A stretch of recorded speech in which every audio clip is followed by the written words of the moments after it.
रास्ते में ईसा ने एक मनुष्य को देखा जो जन्म से अंधा था।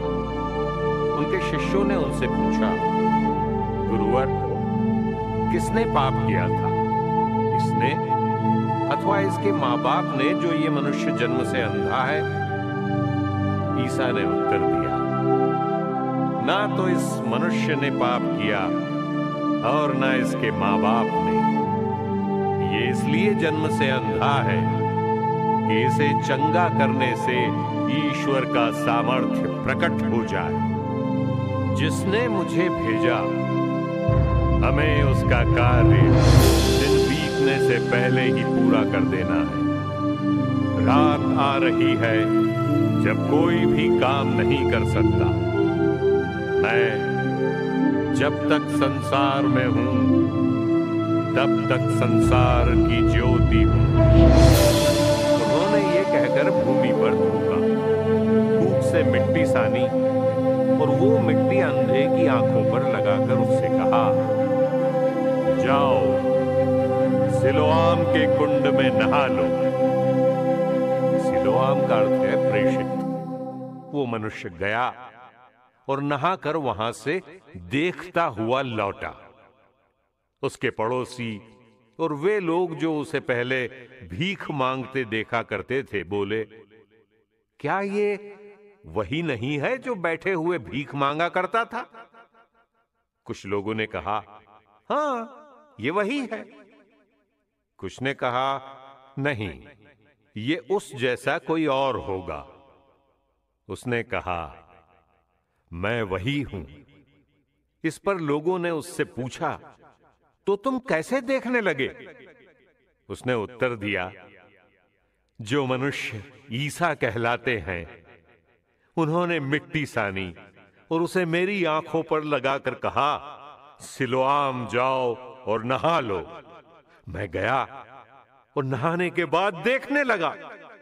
उन्होंने उससे पूछा, वो कहां है? और उसने उत्तर दिया, मैं नहीं जानता। फरीसियों की जांच पड़ताल।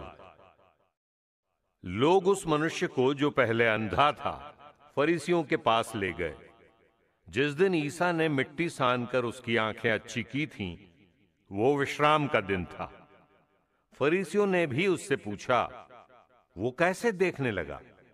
उसने उनसे कहा, उन्होंने मेरी आंखों पर मिट्टी लगा दी, मैंने नहाया और अब मैं देखता हूं। इस पर कुछ फरीसियों ने कहा, वो मनुष्य ईश्वर के यहां से नहीं आया है, क्योंकि वो विश्राम दिवस के नियम का पालन नहीं करता। कुछ लोगों ने कहा, पापी मनुष्य ऐसे चमत्कार कैसे दिखा सकता है? इस तरह उनमें मतभेद हो गया। उन्होंने फिर अंधे से पूछा, जिस मनुष्य ने तुम्हारी आंखें अच्छी की हैं, उसके विषय में तुम क्या कहते हो? उसने उत्तर दिया, वो नबी है। यहूदियों को विश्वास नहीं हो रहा था कि वो अंधा था और अब देखने लगा है। क्योंकि उन्होंने उसके माता पिता को बुला भेजा और पूछा, क्या ये तुम्हारा बेटा है जिसके विषय में तुम ये कहते हो कि ये जन्म से अंधा था? तो अब ये कैसे देखता है? उसके माता पिता ने उत्तर दिया, हम जानते हैं कि ये हमारा बेटा है और ये जन्म से अंधा था, किंतु अभी कैसे देखता है हम ये नहीं जानते। हम ये तो नहीं जानते कि किसने इसकी आंखें अच्छी की। ये सयाना है। इसी से पूछ लीजिए, इसी से पूछ लीजिए। उसके माता पिता ने ये इसलिए कहा कि वे यहूदियों से डरते थे। यहूदी ये निर्णय कर चुके थे कि यदि कोई ईसा को मसीह मानेगा तो वो सभागृह से बहिष्कृत कर दिया जाएगा। इसलिए उसके माता पिता ने कहा, ये सयाना है। इसी से पूछ लीजिए। उन्होंने उस मनुष्य को जो पहले अंधा था फिर बुला भेजा और उसे शपथ दिलाकर कहा, हम जानते हैं कि वो मनुष्य पापी है। उसने उत्तर दिया, वो पापी है या नहीं, इसके बारे में मैं कुछ नहीं कह सकता। मैं यही जानता हूं कि मैं अंधा था और अब देखता हूं। इस पर उन्होंने उससे पूछा, उसने तुम्हारे साथ क्या किया? उसने तुम्हारी आंखें कैसे अच्छी की? उसने उत्तर दिया, मैं आप लोगों को बता चुका हूं, लेकिन आपने उस पर ध्यान नहीं दिया। अब फिर क्यों सुनना चाहते हैं? क्या आप लोग भी उनके शिष्य बनना चाहते हैं?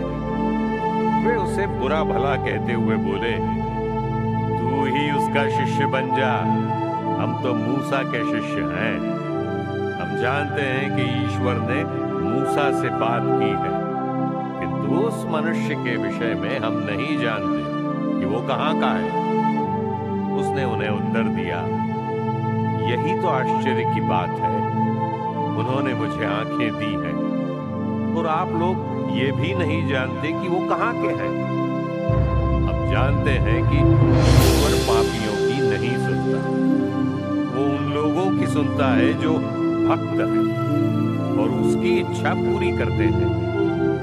ये कभी सुनने में नहीं आया कि किसी ने जन्मांध को आंखें दी हैं। यदि वो मनुष्य ईश्वर के यहां से नहीं आया होता तो वो कुछ भी नहीं कर सकता। उन्होंने उससे कहा, तू तो बिल्कुल पाप में ही जन्मा है, तू हमें सिखाने चला है। और उन्होंने उसे बाहर निकाल दिया। ईसा ने सुना कि फरीसियों ने उसे बाहर निकाल दिया है, इसलिए मिलने पर उन्होंने उससे कहा, क्या तुम मानव पुत्र में विश्वास करते हो? उसने उत्तर दिया, महोदय, मुझे बता दीजिए कि वो कौन है जिससे मैं उसमें विश्वास कर सकूं। ईसा ने उससे कहा, तुमने उसे देखा है, वो तो तुमसे बातें कर रहा है। उसने उन्हें दंडवत करते हुए कहा, प्रभु, मैं विश्वास करता हूं। फरीसियों का पाप। ईसा ने कहा, मैं लोगों के पृथक्करण का निमित्त बनकर संसार में आया हूं, जिससे जो अंधे हैं वे देखने लगे और जो देखते हैं वे अंधे हो। जो फरीसी उनके साथ थे वे ये सुनकर बोले, क्या हम भी अंधे हैं? ईसा ने उनसे कहा, यदि तुम लोग अंधे होते तो तुम्हें पाप नहीं लगता, परंतु तुम तो कहते हो कि हम देखते हैं, इसलिए तुम्हारा पाप बना रहता है।